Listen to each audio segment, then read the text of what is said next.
গুলো রয়েছে আমরা ইতিমধ্যেই আপনাদের সকলকে বলেছি বা আমাদের ইশতেহারে বা যেটা সংকল্পপত্র তাতে ঘোষণা করা হয়েছে যে ৩,০০০ টাকা করে প্রত্যেক মহিলাকে দেওয়া হবে। বিজেপির এছাড়াও যে যে ভরসাগুলো রয়েছে, বাংলার ক্রীড়া সংস্কৃতি পুনরুদ্ধার এবং পুনঃপ্রতিষ্ঠা, সরকারি স্কুল ও শিক্ষার ব্যবস্থার পুনঃপ্রতিষ্ঠা, নেক্সট হচ্ছে বিনা অপরাধে সাধারণ সমর্থক এবং কর্মকর্তাদের প্রক্রিয়াগতভাবে মুক্তি, সেটা সকলের জন্য, যত মানুষের এই মিথ্যা কেসের জন্য জর্জরিত রয়েছে, এর মধ্যে আপনাদের অনেক সাংবাদিক বন্ধুরাও রয়েছেন, তাদেরও বিভিন্ন সময় বিভিন্ন মিথ্যা কেসে জর্জরিত করা হয়েছে। এদেরকে কিন্তু আমরা এই কালো অধ্যায় থেকে মুক্তি দেব। নেক্সট হচ্ছে সরকারি দুর্নীতি দমন,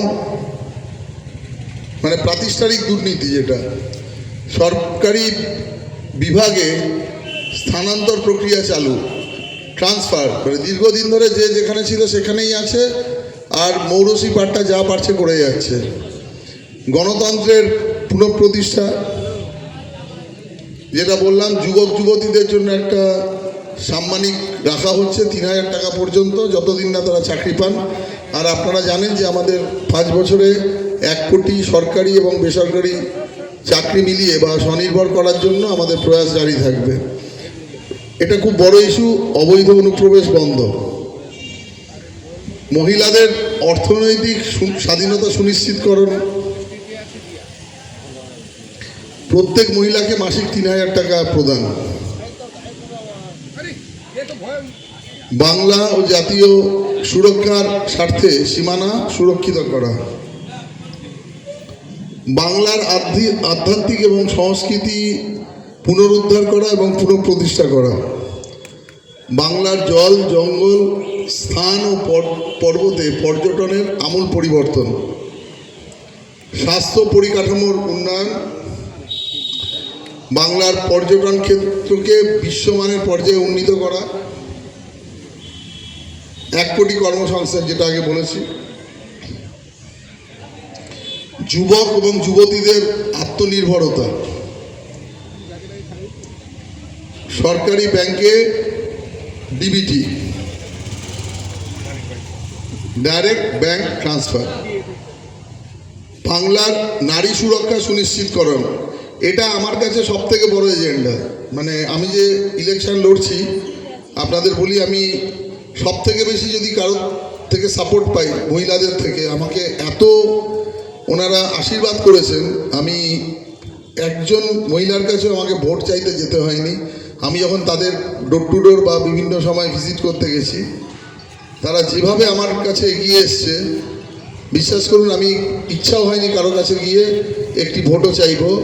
ওনারা আমায় বলেছেন যে আপনি জিতছেন, আপনাকে আমরা জেতাবো, একটাই ব্যাপার হচ্ছে আপনি আপনার কাজটা করুন আর ভবিষ্যতে আমাদের সুরক্ষাকে সুনিশ্চিত করবেন, এই বিশ্বাস আপনার উপর রেখে আপনাকে আমরা ভোট দেবো, আমাদের দয়া করে ভুলে যাবেন না। এই ভার্সানটা নেমে এসেছিল। বাকিগুলো যে আপনাদের দেখাচ্ছি, এগুলো গিয়ে বিভিন্ন সময় বিভিন্ন ডোর টু ডোর ক্যাম্পেনিংয়ে মানুষকে বলতে গেছি বা বোঝাতে গেছি, এরকম উত্তর এসছে, আমরা কিছু চাই না, আমরা শুধু এই মহিলাকে সরিয়ে দিতে চাই সরকার থেকে, বাকিটা আপনি দেখে নেবেন।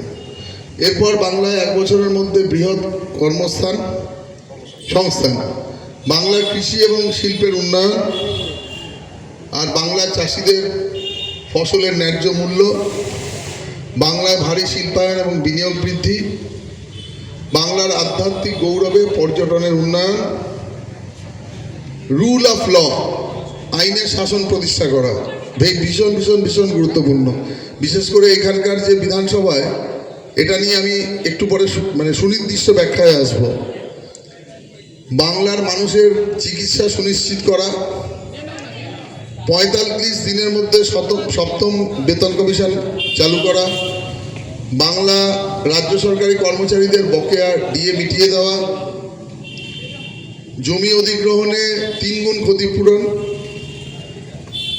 এবং বাংলা শিক্ষা পরিকাঠামোর উন্নয়ন। আমরা শিক্ষায় ভীষণ পিছিয়ে গেছি। বাংলা স্নাতক যুবক যুবতীদের একজনে এককালীন 15,000 টাকা পর্যন্ত দেওয়ার ব্যবস্থা করা হয়েছে। আর সমগ্র বাংলার যেটা কাঠামো তার উন্নয়ন, এগুলো